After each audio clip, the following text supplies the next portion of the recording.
আসসালামু আলাইকুম, সবাইকে স্বাগতম। আইসিটি বিষয়ের ওয়েবসাইট বলতে কি বুঝি, তাই না? তো এই যে আমি এখানে একটি ওয়েবসাইট ওপেন করেছি, bangladesh.gov.bd। তো এটি কিন্তু একটা ওয়েবসাইট, তাই না? তো এখন প্রশ্ন হচ্ছে, এটা যদি প্রশ্নে আসে ওয়েবসাইট কি, তাহলে পরীক্ষায় লিখব কি, কীভাবে ওয়েবসাইটের সংজ্ঞাটা লিখতে পারি? তো ওয়েবসাইট হচ্ছে এক বা একাধিক ওয়েব পেজের সমষ্টি, যেটি একটা নির্দিষ্ট ডোমেন নেমের অধীনে থাকে। ডোমেন নেম কি একটু পরে বলছি, আগে ওয়েবসাইটের সংজ্ঞাটা লিখে নিই। এই যে লক্ষ্য করি, এইটা হচ্ছে ওয়েবসাইটের সংজ্ঞা। আমরা এইভাবে লিখতে পারি, একই ডোমেন নেম এর অধীনে, মানে একটা ডোমেন নেমের অধীনে পরস্পর সম্পর্কযুক্ত এক বা একাধিক ওয়েব পেজের সমষ্টিকে ওয়েবসাইট বলে। এখন প্রশ্ন হচ্ছে ডোমেন নেম কি? তো ডোমেন নেম হচ্ছে যে এখানে একটা ওয়েবসাইটের ঠিকানা লেখা আছে না, Bangladesh.gov.bd। তো এই ওয়েবসাইটের এই ঠিকানাকে ডোমেন নেম বলে, যদিও আমরা এটাকে ইউআরএল বলি, তাই না? তো ইউআরএল এর মধ্যে ডোমেন নেম একটি অংশ। ডোমেন নেম হচ্ছে একটি ওয়েবসাইটের ঠিকানা। ডোমেন নেম হচ্ছে একটি ওয়েবসাইটের ঠিকানা। এই যে dsc.org.bd, তো এটা হচ্ছে একটা ঠিকানা ওয়েবসাইটের, এবং এটি একটি ডোমেন নেম। সেজন্য এই একটা ডোমেন নেমের আন্ডারে অনেকগুলি পেজ যখন যুক্ত থাকে দিয়ে একটা বিশেষ করে সাইট তৈরি হয়, যেটিকে ওয়েবসাইট বলে, তাই না? তাই আমরা এইভাবে লিখতে পারি, একই ডোমেন নেমের অধীনে পরস্পর সম্পর্কযুক্ত এক বা একাধিক ওয়েব পেজ এর সমষ্টিকে ওয়েবসাইট বলে।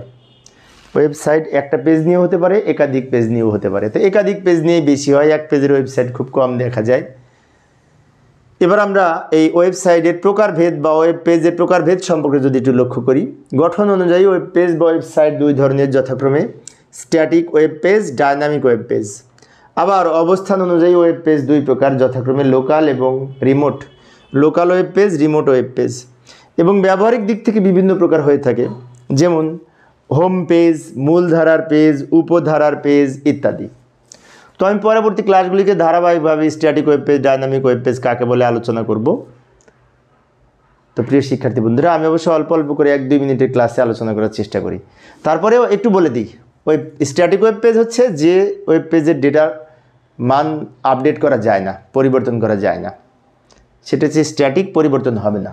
আর ডায়নামিক ওয়েব পেজ আপডেট করা যায়, পরিবর্তন করা যায়।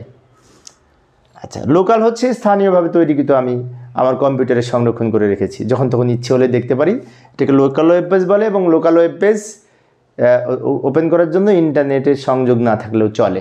এই লোকাল ওয়েব পেজ ওপেন করার জন্য ইন্টারনেটের সংযোগ না থাকলেও চলে। রিমোট ওয়েব পেজ মানে দূরবর্তী কোনো কম্পিউটারে যে ওয়েব পেজ থাকে, যেমন আমরা ফেসবুক চালাই, অন্যান্য কিছু চালাই, এগুলি রিমোট ওয়েব পেজ। আর হোম পেজ মানে একটা ওয়েব পেজ প্রথমে ওপেন করে যে পেজটা দেখতে পাই, সেটা হোম পেজ। হোম পেজ থেকে আমরা মূলধারার পেজে প্রবেশ করি, সেখান থেকে আবার উপধারার পেজে প্রবেশ করি ধারাবাহিকভাবে। তো প্রিয় শিক্ষার্থী বন্ধুরা, এই ছিল আমার আজকের আলোচনার বিষয়। তো তোমাদের এই অধ্যায়ে যদি সৃজনশীল প্রশ্নের প্রয়োজন হয়, সৃজনশীল প্রশ্নের লিঙ্ক দেওয়া আছে ডেসক্রিপশনে, তোমরা সেখান থেকে দেখে নিতে পারো। পরবর্তী ক্লাসটি দেখার আমন্ত্রণ রইল। খোদা হাফেজ।